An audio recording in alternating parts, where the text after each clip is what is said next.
प्रणाम दोस्तों।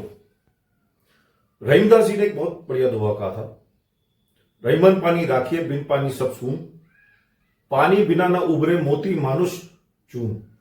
अर्थात पानी के बिना सब चीज शून्य है, चाहे वो मनुष्य हो, चाहे वो मोती हो, या वो चून हो जिसको हम आटा बोलते हैं।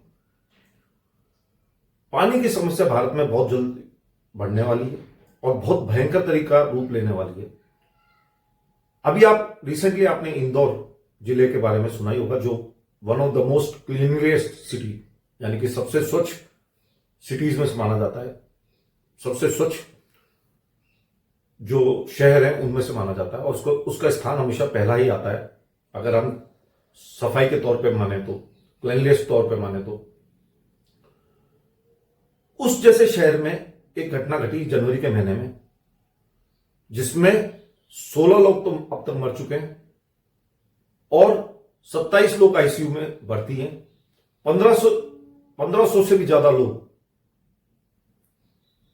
1500 से ज्यादा लोग विभिन्न अस्पतालों में भर्ती हो चुके हैं। अब आप इसकी समस्या इंटेंसिटी समझ सकते हैं कि कितना खतरनाक हालत है एक सबसे स्वच्छ शहर की, तो बाकी शहरों को क्या होगा। सबसे बड़ी जो समस्या है वो है पानी के इंफ्रास्ट्रक्चर की।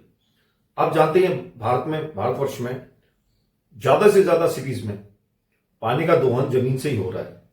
कोई अभी तक किसी भी तरह का कोई नदियों का जोड़ने का जो वाजपेयी जी ने एक प्लान बनाया था, प्रोग्राम बनाया था, वो अभी तक कुछ भी नहीं हुआ और ये समस्या दिन पर दिन बढ़ती जा रही है।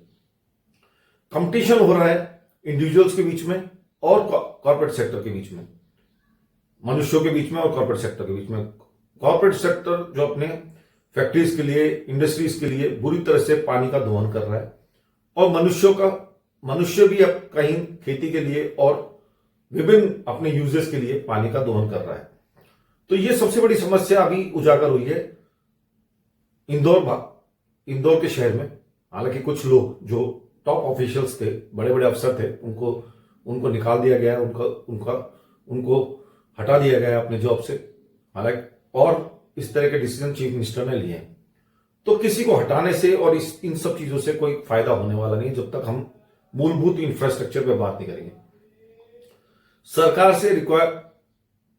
से लोग बाग रिक्वायरमेंट क्या कर रहे हैं कि आप जो वाटर प्योरीफायर होते हैं इन पे जीएसटी 18% से हटा के 5% कर दिया जाए। तो इस तरह से समस्याओं का निवारण किया जा रहा है, जो अपने आप में एक हंसी का एक वो है। हमने अगर पानी पे वर्क नहीं किया, पानी की समस्याओं पे वर्क नहीं किया, या भारतवर्ष की सरकार ने नहीं किया, तो इसमें आने वाले समय में जो मरने वाले लोग होंगे वो एक युद्ध से भी ज्यादा होंगे, ये पक्का है। अगर हम पानी की समस्या को लें तो करीब 60 करोड़ लोग, जो भारत के 60 करोड़ लोग हैं, वो अफेक्टेड है। और पानी का मूल्यांकन करें तो हमारे 122 देशों का अगर मूल्यांकन करें तो हमारा जो स्थान आता है वो है 120वां, यानी कि हमारा पानी सबसे ज्यादा दूषित है। 70% पानी हमारा दूषित है, यानी कि 30% पानी ही पीने लायक है, जबकि 60 करोड़ जनता के लिए पानी अपर्याप्त है। 85% पानी हम जमीन से निकालते हैं और 15% ही हम इधर उधर से लेते हैं, जो अनेक स्रोत हैं पानी के, जैसे कि नहर वगैरह या नदी वगैरह। नदियां हमारी दूषित है। इससे क्या होने वाला है? इससे 6% जीडीपी हमारी अफेक्टेड होने वाली है आने वाले समय में। 2030 में हमारे को पानी, जो अभी पानी उपयोग कर रहे हैं उससे डबल, यानी कि 2 गुना की रिक्वायरमेंट बनेगी और वो अफेक्ट करेगी हमारे देश को। तो ये सारा लेखा जोखा है हमारे पानी का। और इससे आगे बढ़े तो अगर हम कुछ राज्यों की बात करें तो उसमें जो सबसे ज्यादा अफेक्टेड है वो है वेस्ट बंगाल, यूपी और आंध्र प्रदेश। वहां हालत इतने बेकार हैं कि बहुत ज्यादा जो समस्या है वो बढ़ रही हैं, जिसमें डायरिया वगैरह है।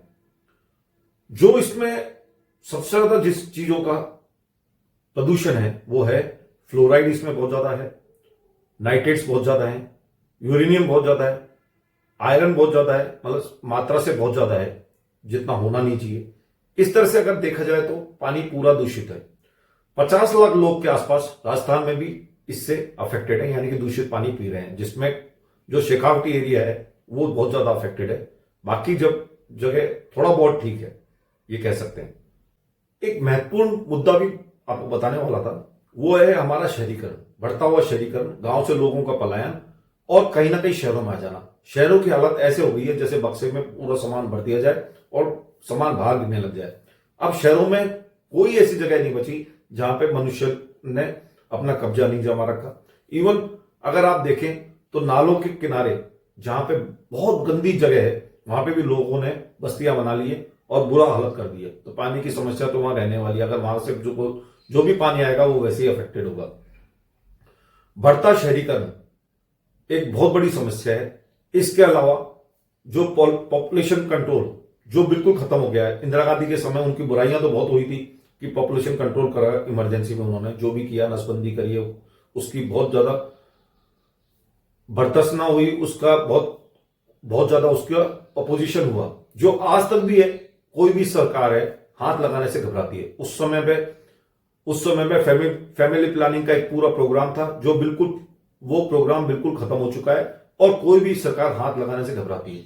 160 करोड़ लोग हो चुके हैं, 160 करोड़ लोग, और अमेरिका के कंपैरिजन में देखा जाए तो 1/3 एरिया में रह रहे हैं, जो अपने आप में एक बहुत बड़ी समस्या है। और आने वाले समय में यह हालत हो जाएगी कि 3 लाख लोग तो ऑलरेडी देश छोड़ चुके हैं, और आने वाले समय में अगर यही हालत रही, सरकारें घबराती रही और हमेशा अपनी डेमोक्रेसी पे, अपनी सरकार को बनाने में ध्यान दिया, तो ये समस्या और बढ़ती जाएगी और लोग बढ़ते ही चल जाएंगे। पानी से उत्पन्न बीमारियों की बात करें तो सबसे बड़ी जो प्रॉब्लम है वो है हैजे की, जिसको डायरिया भी कहते हैं अंग्रेजी में। 85% इसी बीमारी से अफेक्टेड है लोग, और बाकी जो 15% है वो ज्यादातर है टाइफाइड या अन्य बीमारियां। अगर हम इंदौर के बारे में बात करें तो 70 किलोमीटर दूर से पानी लाया जाता है, और इसको जो लाया जाता है वो पानी भी अपर्याप्त रह जाता है। इसके अलावा 20% सीवरेज पानी इसमें मिलाया जाता है, जो बिना सफाई करे ही मिला दिया जाता है, जिससे सारी समस्याओं की जड़ है। इसके अलावा बात करें तो 80% जो पाइपलाइंस हैं, जो वाटर इंफ्रास्ट्रक्चर है, पानी का जो भी इंफ्रास्ट्रक्चर है, पाइपलाइंस वगैरह जो भी है, टंकियां वगैरह, वो पुरानी हो चुकी है, जर्जर हालत में। तो ये सब समस्या है। अगर हम अलवर की बात करें, जो हमारा सिटी है, तो यहां पे भी पानी की भयंकर समस्या है। आने वाले समय में बहुत समस्या आने वाली है। सिलीसेट झील का पानी लाया जा रहा है, पर इससे जो हमारा टूरिज्म है वो बुरी तरह से अफेक्टेड होने वाला है। आप जानते ही हैं कि अलवर जो शहर है उसको 3 भागों में बांट दिया गया, 3 डिस्ट्रिक्ट बना दी गई है। अब जो मेन स्रोत जो अलवर डिस्ट्रिक्ट का रहेगा या अलवर जिले का रहेगा, वो टूरिज्म में रह गया। अगर सिलीसेट से पानी लाया गया तो वहां के किसान तो अफेक्टेड होंगे ही, पानी लाने में पानी का तो दोहन हो जाएगा, पर हमारा जो टूरिज्म है, जो एक सोर्स है इनकम का, वो भी अफेक्टेड हो जाएगा। तो इस तरह से अगर पानी की समस्या को हमारे मंत्रियों ने अगर अनदेखा कर दिया, जो इस हिसाब से कर रहे हैं, और पानी का दोहन करे जा रहे हैं, कुओं से नए बोरिंग्स खोले जा रहे हैं, नए बोरिंग्स करे जा रहे हैं, तो इससे कहीं ना कहीं समस्या आने वाली है। हालांकि एक नया बिल तो पास हो गया है राजस्थान गवर्नमेंट द्वारा, जिसमें बोरिंग अब जो गहलोत जी ने शुरू करी थी वो अब हटा दी गई है। वो अब फ्री हैंड नहीं है कि आप किसी भी समय पे बोरिंग कर सकें और अपना पानी खींच सकें, आपको प्रॉपर परमिशन लेनी पड़ेगी गवर्नमेंट से। तो ये तो एक अच्छी बात हुई है, बट अभी भी आज भी हमारी जो नदी का जोड़ने का जो प्रक्रिया है वो आज तक कंप्लीट नहीं हुई, और हर शहर, हर स्टेट इससे अफेक्टेड है। अगर ये आने वाले समय में अगर इन नदियों को जोड़ा नहीं गया तो हाहाकार मचने वाला है। इसी के साथ बहुत बहुत धन्यवाद।